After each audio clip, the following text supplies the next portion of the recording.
જેટલું આનંદમાં જીવો ને એનું નામ જ જીવન, બીજો બધો જ કચરો.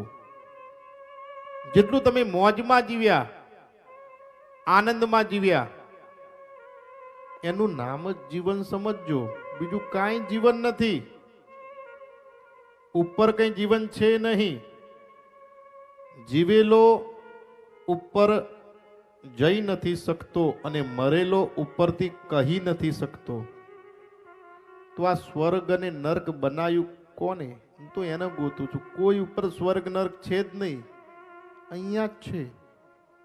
અત્યારે તમે સર્વ બેઠા, સારા જગ્યાએ બેઠા, સારો પરિવાર મળ્યો, સારા માતા પિતા પત્ની મિત્ર પુત્ર, તો એ સ્વર્ગ.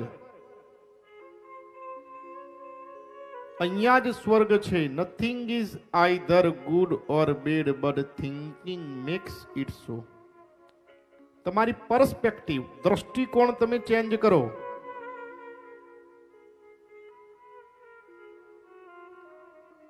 અમેરિકાના એક મોટિવેશનલ સ્પીકર જેનું નામ છે ડોક્ટર વેન ડબલ્યુ ડાયર, એનું ખૂબ શ્રેષ્ઠ વાક્ય, if you change the way you look at things, the things you look at change. તમે તમારા દેખવાનો નજરિયો બદલો, વસ્તુ આપોઆપ બદલાઈ જશે.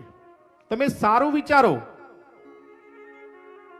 દ્રષ્ટિ બે પ્રકારની હોય. એક દુર્યોધનની અને બીજી યુધિષ્ઠિરની.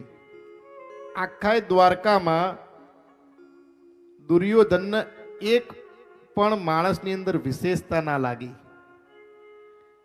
અને યુધિષ્ઠિરને આખા દ્વારકાની અંદર કોઈ એવો માણસ ન હતો કે જેમાં કઈ એને વિશેષતા ના લાગી.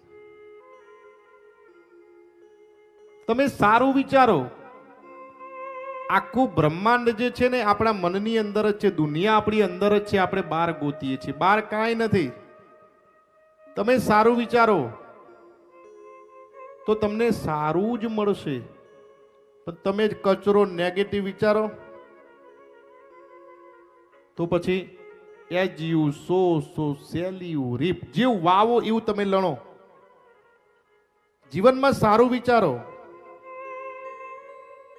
આ એક દુનિયા, 7 સમંદર અને 800 કરોડ માણસ, 735. એમાંય તમે જીવો એની માટે જેને તમારી કદર ના હોય. આખી દુનિયા પડી છે. એક દુનિયા, 7 સમંદર, 735 એટલે 800 કરોડ માણસ. એમાં એની માટે જીવો કે જેને તમારી કદર ના હોય. પણ ભગવાન સારામાં સારા વ્યક્તિને પણ તકલીફ આપે, દુઃખ આપે. એને દુઃખી કરવા નહીં, પણ એને પોતાનો અને પોતાનાઓનો અનુભવ કરવા માટે. જીવનમાં મજબૂત. દલાઈ લામાએ ખૂબ શ્રેષ્ઠ કહ્યું છે કે જબ આપ કુછ ગવાય તો ગવા સે પ્રાપ્ત શિક્ષા કો કભી મત ગવાય. જ્યારે તમે કોઈ વસ્તુ ગુમાવો ને, એમાંથી જે જ્ઞાન મને એને કદાપી તમે ન ગુમાવો તો કોઈ દિવસ તમે પાછા નહીં પડો.